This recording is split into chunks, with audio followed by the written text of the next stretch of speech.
keep the faith and surround yourself with people who encourage you and believe in your vision. Hi, I'm Dr. D from Dr. D University. Hi, I'm Yulia Hayden, aka Princess Gaia. And I'm Simar, dialing in from Bangalore, India. I'm a water worker. It is not just the women who need to be fearless, the men need to be more encouraging. The men need to be very supportive. Well, Samar, a lot of our international audience is maybe less familiar with your story and some of the work you do. Please tell us about yourself and some of the projects that you own.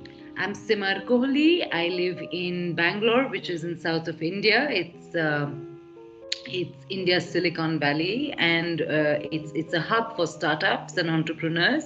I started my journey.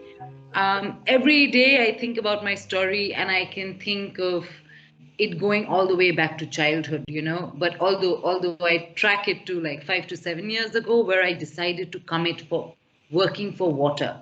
That's where it started. I didn't know what it may mean. I just had a connection with water, and I was going through many things and many big changes in life, and I was extremely vulnerable, and I felt very supported by that element. So I committed to work for it, and I didn't know what that may mean. But in a week's time, I found myself interacting with hydrologists and lake activists and artists and scientists, filmmakers, and I thought maybe I should work on a film on the water-related issues in Bangalore. And that's where my journey began, because I realized that every lake that has been revived in this city had about 1,200 lakes at one point. And these were man-made tanks. They weren't like natural lakes. These were tanks made for irrigation, because the city is located on a rock. That's the sense of place is so important in a story, right? Like we are located on a rock, on a granite hill, and we don't have the same aquifers that are found in other parts of the country. So the only way one could conserve water is building these tanks so that flow from one tank to the other was possible, and it was interconnected through all these channels. But now, the 10 years back when I came to Bangalore, I realized that all the channels were encroached. There were buildings on it. The commons were missing. There were huge buildings with sewage coming out. And the only thing that was working, the lakes, the tanks that were revived, were led by women. And this was a consistent pattern that we were seeing. I wouldn't say men didn't have a role to play, but there is something about women building local communities. When they make up their mind, they make things happen. I was really inspired by all these women, Annapurna and one lady named Usha, who was working day in, day out, speaking to children, speaking to elders, speaking to people from various class backgrounds as well, because water belongs to everyone. And the way they persuaded the government, held them custodian, held the neighborhood, and not just that lake, but whatever was upstream and downstream communities everywhere. So I got very inspired, and I set up something called Life Tide, which is a water collective, which is a people's collective for water sustainability, justice, and harmony. Because we realize that a lot of the issues we're dealing with are social, right? We are in the Anthropocene. Everything is connected to how society functions, and the mindset of this selfish ambition, this material gains that we're looking for, this attachment to people, to ideas, all these things combined, and apathy, right? So how does one solve for all of this? So that plan that I had of making a film on the issues of the lakes, it turned into like serious activism on ground, and in no time I was invited to speak at places just because I was driven by that passion. I was not an entrepreneur, I was not an innovator, I wasn't even an educator. I was just a citizen who was conscious about some things around her, particularly water. And in one of these workshops, I met a man named Tarun, who had already, come up with some solutions and that were working for a few years. So quickly to tell you what I did the last 3 years. So STPs are sewage treatment plants, and these are very complex power-based, machinery-based systems that need constant tinkering with a dedicated maintenance team. And we basically brought it from the West. We've had a septic tank design, which we've been working with. That's a more traditional way in which we've been dealing with wastewater. But now we have these complicated machines, and they were scary because there were people who were dying in these tanks while trying to clean things up, and also like because like the social aspects of the water problem are so evident and so strong, especially in India, because the people who are affected most are of course the poor, but also the ones from a lower caste background. So depending on your surname, depending on the village you're from and the parents you were born to, you're already designated a job of cleaning the public toilets, of going into sewer drains. So these were the issues that were coming up, and even a solution like a sewage treatment plant was not useful because it was expensive and noisy and smelly and dangerous, more importantly. So the solution that and I had actually traveled, I traveled to other states looking for solutions. And I realized that there is an alternative, natural, sensitive way of treating sewage, which was an improvised septic tank. And this solution is called EcoSTP. And it was, and we realized that, we are mimicking a cow's gut in underground chambers. And this was working like a digestive tract that was breaking down dirty water and giving you clean water without the power, without chemicals, without intervention by people. And it was a civil structure anybody could build, right?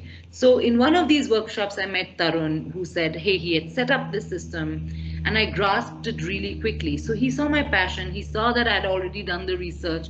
And for every entrepreneur, the 80% of your time is in understanding the problem and understanding the social, technological, ecological, economic, political angles to your story, to what you're solving for. And once you know it inside out, you are in a place to now take a solution to people and validate that. So my journey really then with EcoSTP was taking that to builders and taking that to architects and taking that to government bodies. And in the last 3 years, you'll be happy to know that with the support of Tarun and these other co-founders who were men, and it is because of their support that I was given that platform now to express, is that we managed to build a very strong community of very conscious builders who then referred to us to other friends. And in year one, 3 years ago, we had one customer, and today we have 50. And we have so far treated 25 million liters of sewage without power. And the United Nations Economic and Social Commission for Asia Pacific have chosen one of our projects and shared our case study as one of the best practices in Asia Pacific.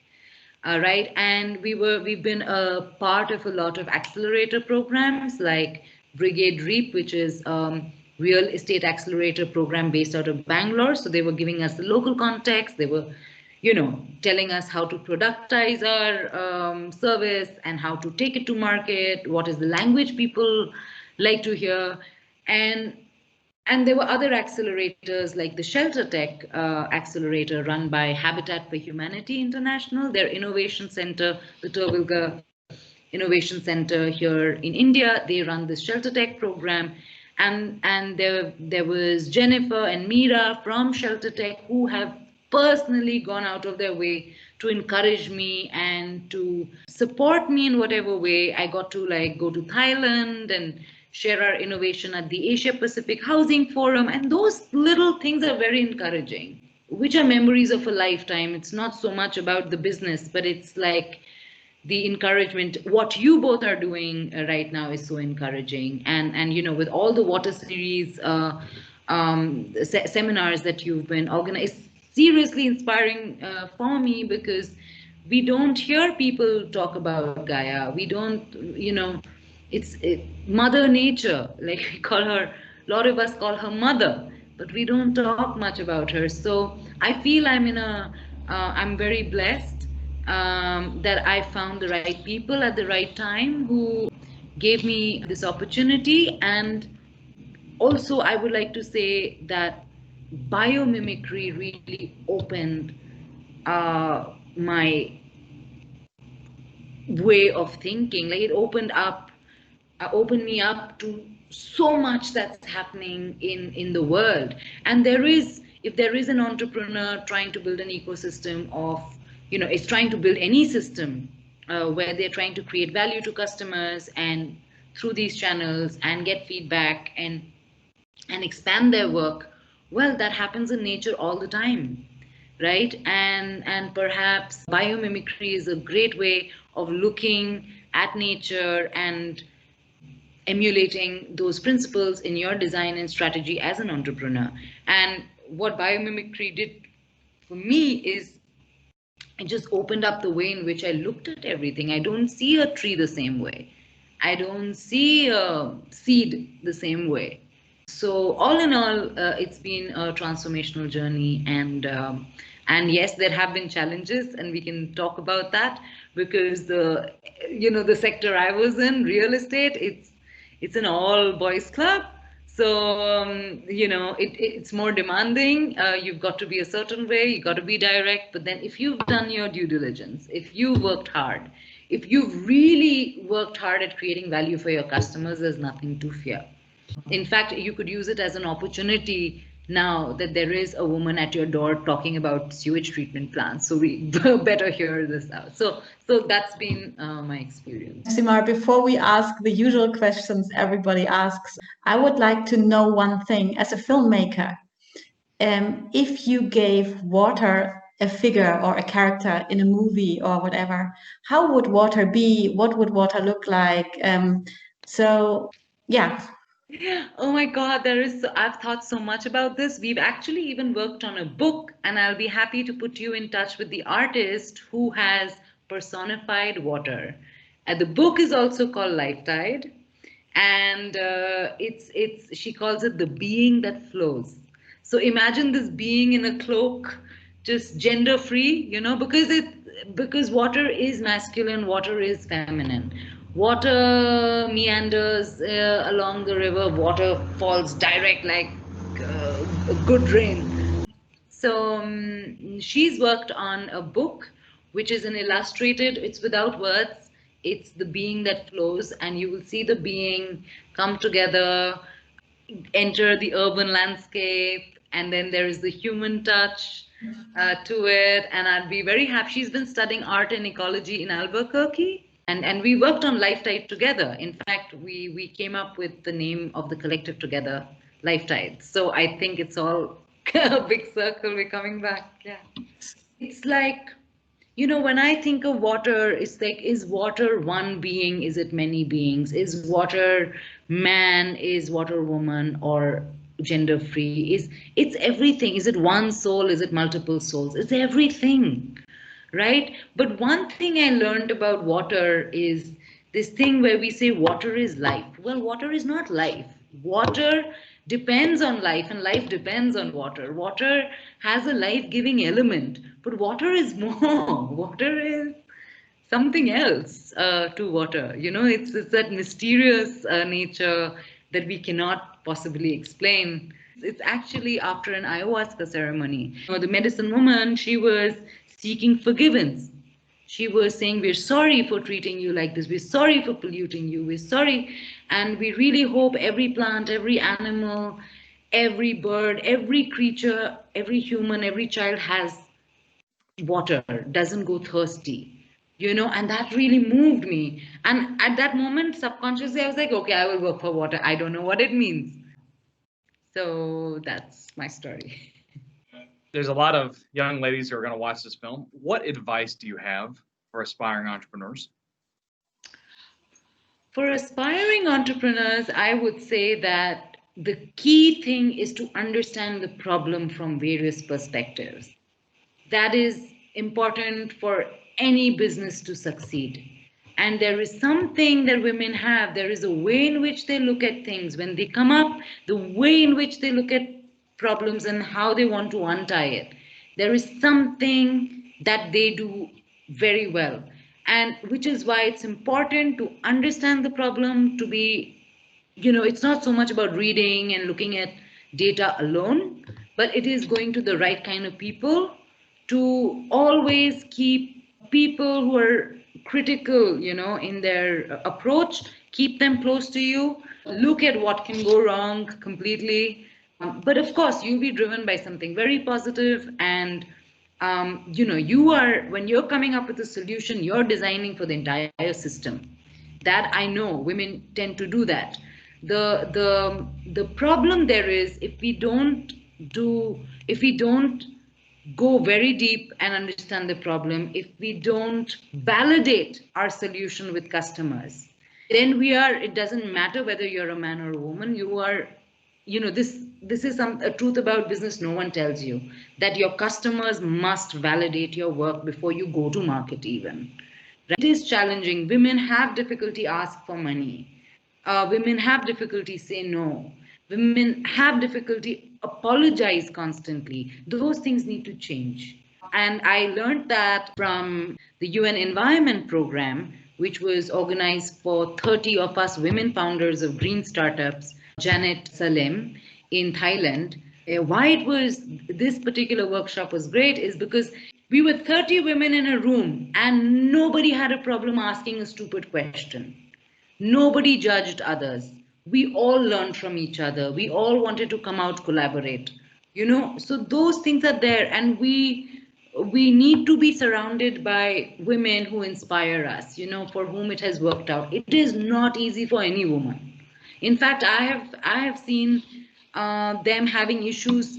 A lot of women entrepreneurs may come up with ideas and products which are for women. And when they take this to an investor, he may not empathize with you. He may just not find the value in what you're bringing. So your story and how you make that impact is important. You have to take your story to men. You have to take their point of view as well when you're pitching. And on the other side, I've heard stories at the UN Environment Program that some women who had women investors, their products were ripped apart. Their businesses were like criticizing, because I feel there are a lot of women who succeed. Unfortunately, they find it very difficult to balance their masculine and feminine sides at work. It's challenging. So for most successful women, they've had to become more masculine than they already are. I feel I'm very masculine in my approach when it comes to work. But at the same time, there is a point to which I can take it. After that point, it's like, don't settle for anything less. So, and there are platforms like what you are trying to build, and so many other platforms where you can actually openly talk about these things fearlessly. So to young women entrepreneurs, I'd say be fearless, do your homework, understand the problem, find a good product market fit, validate it by your customers, find the right kind of co-founders who complement your skills, and go fearless. Yeah. You have already talked about the challenges of women in a man's world, but actually, what about the challenges of being in Bangalore? Are there more advantages or even more disadvantages? Mm-hmm. I think whether you're a man or a woman, as an entrepreneur, you've got to be in the habit of turning a challenge into an opportunity. Right. So having a woman speak about STPs was new, was interesting. A lot of people opened their doors to hear me out. And the challenges were like, when you're bringing a new tech into the world, it's not easy to disrupt overnight. Right. So you bring in a tech and then you validate it, somebody buys it, the government needs to okay it. Your EPA or your pollution control board needs to say, hey, this is a good solution. Only then do builders take up the tech. So for entrepreneurs, time is important, because for years together, there may not be any returns.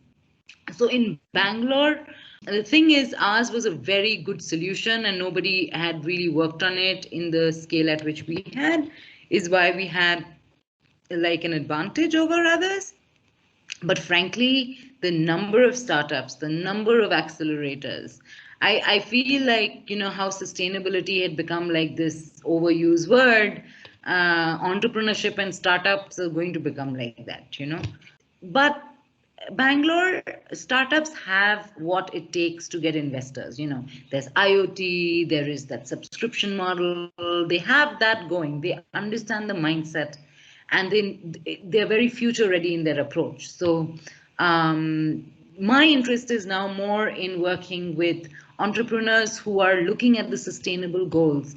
And I think it's important that entrepreneurs start financing these goals. Like when you are providing a solution, it's no more an NGO or a government that is supposed to meet the SDGs. You can do it. And you will always find value in it. One other thing that I learned when I did not know when I went to Thailand for the Go Green Girl workshop with the UN Environment Program was that so many of them were running on grants. When you are passionate, when you have a good solution and you're willing to put in your time, you will find some support. There are so many accelerators as the global channels to get funding for to develop your tech or to take your idea into the market. So I would say Bangalore is a great place for that. I would say the entire world is a playground now. Yeah. You know, just kind of thinking about grants, you know, one of the questions that students always ask, did you have to write a business plan for anything that you've done? You know, was it helpful that you wrote a business plan? Did your business plan change? Can you tell us a little bit about that? Yeah. So there is one tool I would want every entrepreneur to use, and I'm happy to get perhaps a friend on board and do a workshop with first-time women entrepreneurs to use this business model canvas, which is essentially, you know, putting everything on the canvas. Your value proposition, your customers, how you reach out to them, what kind of relationships, what kind of resources do you need, what kind of partnerships, revenue streams, cost structures, everything on the same page. That really helps. Then when you make a business plan, of course, you must have something to work towards, right? So that you know where you are. It's like it is an adventure, and you don't know what's going to happen on the way, but there must be an idea of where you want to reach. Because even if you're somebody who's not somebody who thinks numbers and who can chalk out business plans, find the right co-founder who can help you do that, right? There are so many accelerators and people, you know, wanting to support. So we had certain numbers in mind, right? And that always helps. It's a map. It's a map that's very handy, and it's important because when you start making money, it's also a certainty that you are creating value, you know. So that is also validation of your work. So even if you don't need that business plan for investors, and the investors will definitely want it, you need it for yourself. You need to see where you know what worked, what didn't work. So it's good to have a plan to work with. Yeah. So, how did faith support you along your way? Like faith in yourself, in your work, in I think the universe operates in its own mysterious ways. And I do believe that, you know, sometimes you don't get what you were expecting, and most of the times in the business world it is usually a mismatch of expectations. But you've got to believe in yourself. You've got to believe in yourself. You cannot allow others to bring you down. In fact, you should go out of your way to create an encouraging culture for everybody and surround yourself by people who are positive and who encourage you as well.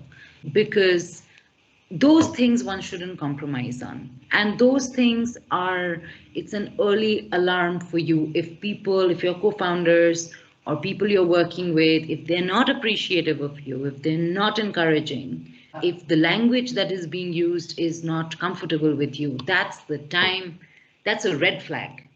And it is okay if you're feeling low and if you're feeling down and you're feeling discouraged. It's okay to talk about it, because there is something like the business world really demands women to look at profit motive, which may or may not come naturally to people, even to male entrepreneurs. I'm guessing, like, who are passionate and who want to do something innovative, they may not be driven by that. But the moment you lose faith, it's the end of your world, so it's not nothing is worth it after that. So yeah, so keep the faith and surround yourself with people who encourage you and believe in your vision. You talked about the importance of friends and family, and you're probably like super busy as an entrepreneur, and then you've also want to balance that with a personal life and a family life. Do you have any techniques for finding that balance? It's super difficult. It's super difficult. And I see why women have so much difficulty, because especially in India, I would say, especially in India, even with partners who are very understanding and don't feel they have a bias, do have a bias, because it is so ingrained in us. It's so deeply ingrained in us that we don't see that difference anymore. So it was actually the pandemic which opened up my eyes, and I realized I had so much housework to do. And I have a very supportive husband, so I was lucky. And working from home is not easy for people.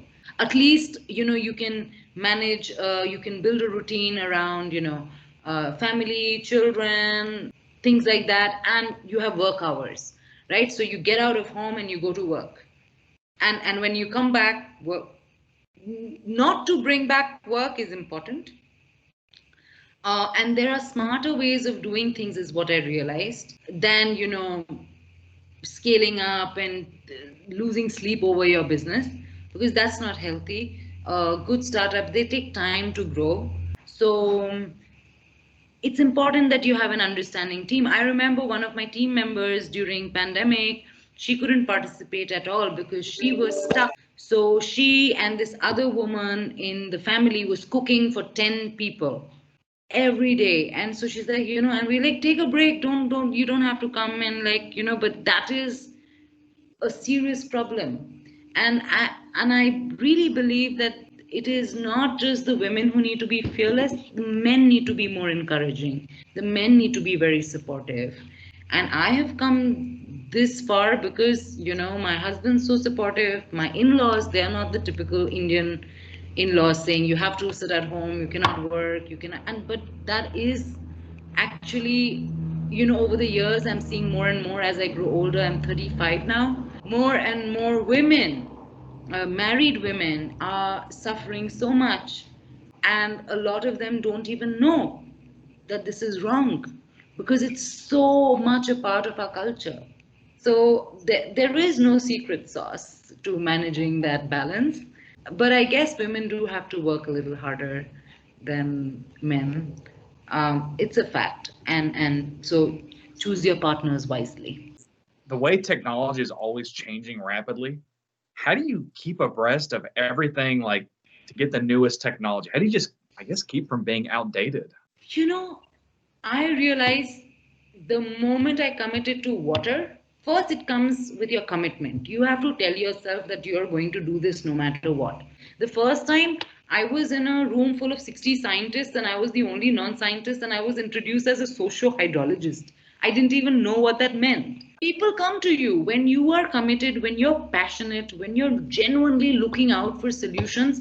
People will come to you. So I don't go, like, when there is a new project coming up, someone calls me. When there's a new tech in the market, someone, hey, did you know this is out? Like, because the one thing that I did differently, I promoted even my competitors. So if I were to lose a deal with a client, I'd say, as long as you're not going with a power-based, dangerous, damaging system, as long as you're going with a competition, I'm okay with it, because there is that bigger market. And when you start looking at the sustainable goals, you will see there is actually that much work to do. And there will be that kind of innovation. So people's needs will change, those behaviors will change. And if you are constantly speaking about the area in which you're working, people will get in touch with you and they'll say, hey, this is what's new. Also, it's important to be a part of associations and forums and collectives who are working in that space. And that's how you help each other. So if you're working in the water space, doesn't mean you don't work in the energy space. It's interlinked, right? Ours is a zero power technology. So anyone talking about, disruptive technologies, green technologies, still be a part of that. So then you see what else is happening when you're a part of all these conversations, all these forums, and there is no big or small forum. It's not revenue generating, non-revenue generating forum. I've been collecting water stories for the last 3 years, and the sessions that you've been organizing, each story is unique and each story is new. So there is actually those many billion stories. So there can be those many innovations. I'm sure everyone that's watched this video is going to be just as inspired as we are. How could they reach out to you or find out more about what you're doing? LinkedIn is a good place to stay in touch with me. And now I've been working with my partner and creative collaborator, Rahul Das, at Wrinkled India, which is a design and branding firm. And we have a new vertical where we want to support women entrepreneurs and first-time entrepreneurs in focusing on the sustainable goals. So they can reach me at simar@wrinkled.com, or I think that's an email that they can easily reach me out on. So the final question you have answered along the way all the time, because you have brought so many beautiful messages. But what would be like the message, the statement you want to bring out to aspiring entrepreneurs? I think it's about respect.